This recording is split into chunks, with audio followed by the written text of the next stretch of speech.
الحمد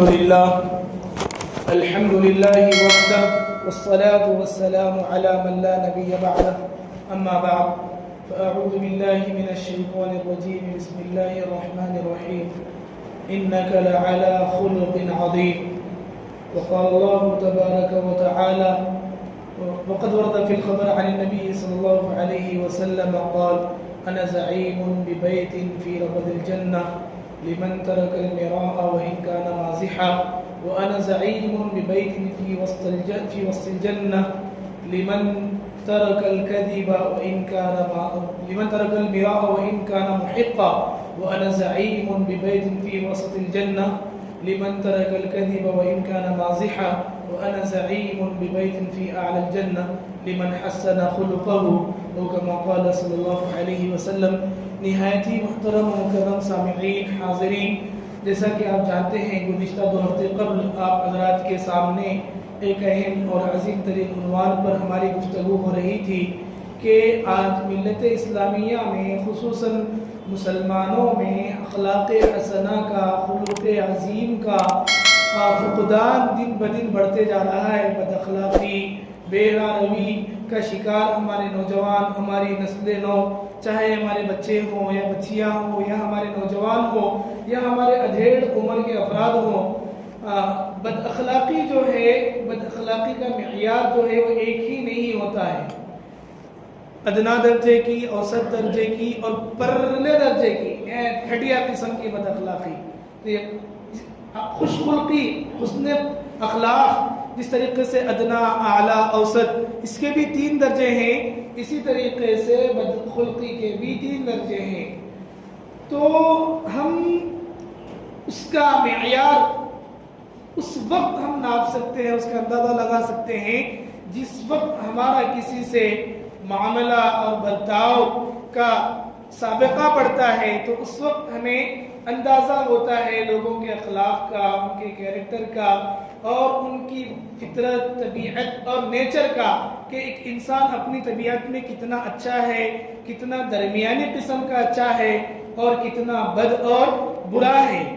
تو ہمیں اسلام میں اسلامیات، اعتقادات، معاملات، معاشرت، تو معاشرت ایک ایسا معاملہ ہے جس میں ہمارے اندر کمی ہے اور اس کمی کو برا نہ مانے، ہم خود اپنی ذات سے پورا کرنا ہے، ہم خود اپنی ذات کو ایک اچھا اخلاق والا انسان بنا کر پیش کرنا ہے۔ اچھائی کا معاملہ قرآن مقدس میں اللہ رب العزت نے صاف الفاظ میں ارشاد فرمایا، هل جزاء الاحسان الا الاحسان، بھلائی کا بدلہ، احسان کا بدلہ، اچھے اخلاق کا بدلہ اچھے اخلاق ہی ہوں گے۔ ہم اپنی ذات سے تو دوسروں سے برے طریقے سے پیش آئیں، بد اخلاقی کا مظاہرہ کریں اور اپنی زبان کا صحیح استعمال نہ کریں اور اپنے بیہیویئر، اپنے زندگی کے انداز میں تو ہم تبدیلی نہ لے آئیں اور ہم دوسروں سے اچھائی کی توقع رکھ رہے ہیں، اچھائی کی امید رکھ رہے ہیں، بھلائی کو چاہ رہے ہیں، تو یہ کیسے پاسبل ہو سکتا ہے، کیسے ممکن ہو سکتا ہے؟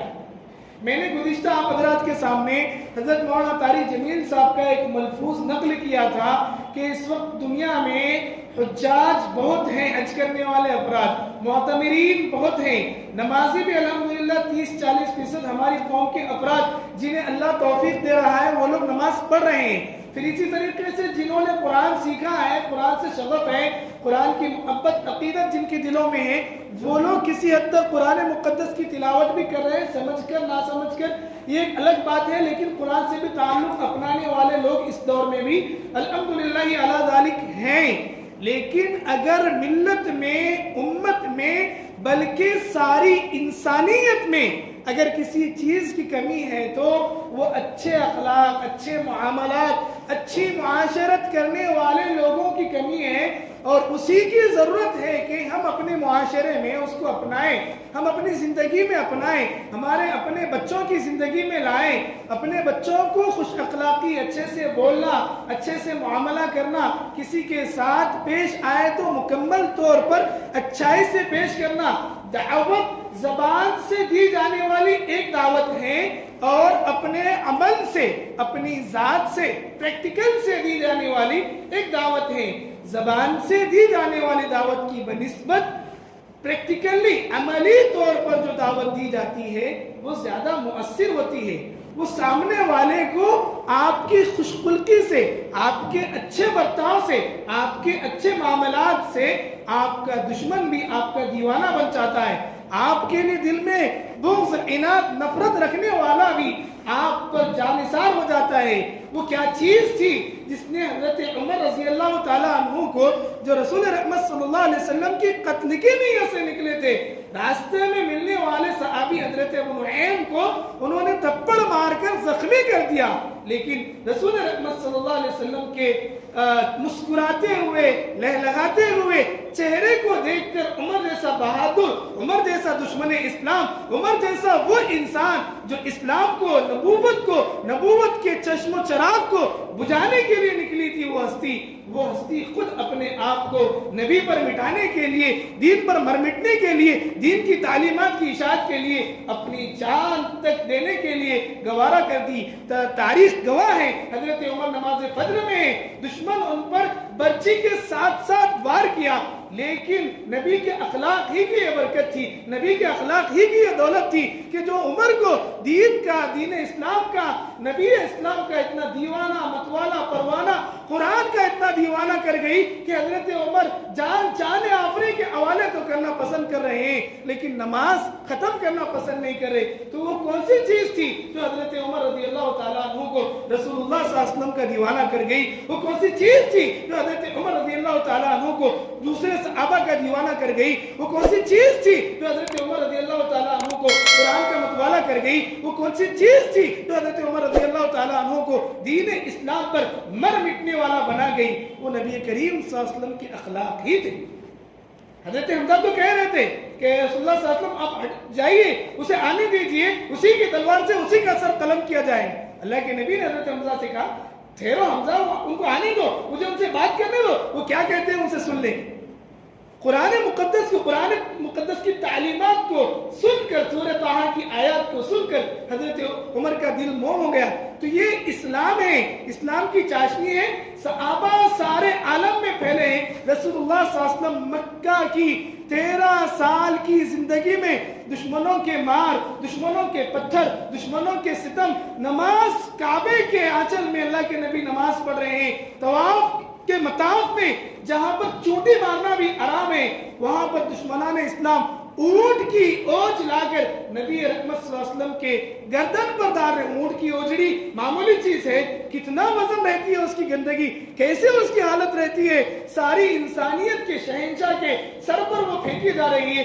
آپ چاہتے تو اللہ سے ایک دعا کرتے تھے، مکہ کے جو پہاڑ تھے وہ دونوں پہاڑ چاروں طرف سے مل کر ان لوگوں کو دبوچ لیتے، ان کا وجود صفحہ ایسے سے ختم ہو جاتا. لیکن نبی رحمت صلی اللہ علیہ وسلم نے رحمت للعالمین ہونے کا مکمل مظاہرہ کرتے ہوئے انسانیت کو، اپنی امت کو، قیامت تک کے آنے والے لوگوں کو یہ سکھا کر گئے ہیں کہ اچھے اخلاق، میٹھے بول سے ہی اس دین کو عام کیا جاتا ہے. صحابہ فتح مکہ کے موقع پر صرف 1.25 لاکھ کی تعداد تھی. مدینہ سے ہجرت کر کے نبی کریم صلی اللہ علیہ وسلم کے ساتھ جو صحابہ مکہ تشریف لائے تھے ان کی تعداد تو بمشکل 10,000 تھی حجۃ الوداع کے موقع پر. لیکن 10,000 سے 1.25 لاکھ کیسے ہوئے؟ 1.25 لاکھ سے پوری دنیا میں اسلام کا بول بالا اور اسلام کیسے عام ہوا؟ کہ صحابہ پوری دنیا کی زبانیں جانتے تھے؟ کہ صحابہ کو پوری دنیا کی ثقافت اور کلچر معلوم تھا؟ کہ صحابہ کی زندگی میں پورے ورلڈ کی جو لینگویجز ہیں وہ تھی؟ وہ کچھ بھی نہیں تھا. وہ بازاروں میں جاتے تھے تو سارا بازار ان کا دیوانہ ہو جاتا. وہ مارکیٹوں میں جاتے تھے تو ساری مارکیٹ ان کی دیوانی ہو جاتی. وہ بستیوں میں، قریوں میں اور سارے عالم میں پھیل جاتے تھے. وہ صرف ان کی زبان پر ایک ہی نعرہ ہوتا تھا، کونو مثلنا، کہ تم بھی ہمارے جیسے بن جاؤ. پھر اپنے زندگی سے بتاتے تھے کہ نبی رحمت صلی اللہ علیہ وسلم کے اخلاق کیا ہیں، قرآن کی تعلیمات کیا ہیں، اسلام کی تعلیمات کیا ہیں، اسلام کیسا مذہب ہے، اسلام کیسا دین ہے، اور اس دین کی تعلیمات میں انسانیت کے لیے کتنا امن و امان ہے، کتنی رحمت ہے، انسانیت کے لیے کتنی شفقت اور محبت اس دین میں ہے. اس چیز کو وہ لوگ عام کرتے تھے، اسی لیے لوگ ان کی اداؤں کو دیکھ کر ان کے دیوانے ہوتے. ان کی زندگی کو دیکھ کر، ان کے طبعی فطری نیچرل جو کلچر تھا نبی رحمت صلی اللہ علیہ وسلم سے وہ لوگ جو سیکھے تھے، اس کو دیکھ کر دین کے متوالے ہوتے۔ آج بڑے افسوس کے ساتھ کہنا پڑ رہا ہے، بڑی حسرت کے ساتھ کہنا پڑ رہا ہے کہ بد اخلاقی کی مثال مسلمانوں کو پیش کیا جا رہا ہے، اس ملک میں بھی اور دیگر جگہوں پر۔ لیکن پہلے کے لوگ تھے، دین کی تعلیمات کو، دین کو پڑھ کر اس دین کی جو رہنما قائد شخصیت رسول رحمت صلی اللہ علیہ وسلم ان کی مثالیں دیا کرتے تھے۔ حضرت عمر کی مثالیں، انڈیا کی بڑی شخصیت، انڈیا کے جو بابا قوم ہے مہاتما گاندھی نے کہا کہ اگر کسی کو انصاف پسند حکومت کرنا ہے تو حضرت عمر رضی اللہ تعالیٰ عنہ کی سیرت پڑھے۔ تو وہ لوگ غیر ہونے کے باوجود اس دین کو اپنانے کی دعوت کیوں کر دے گئے؟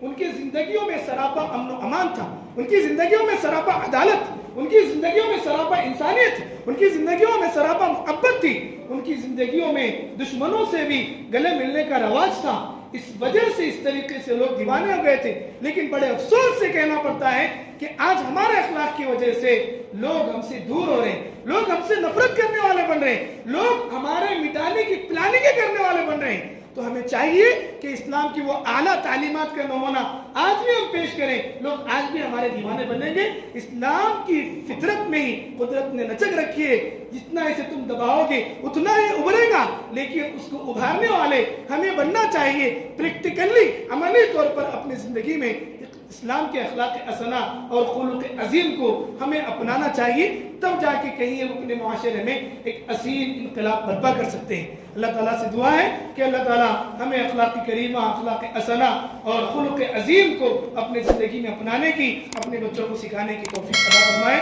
آمین یا رب العالمین۔ وآخر دعوانا الحمدللہ رب العالمین۔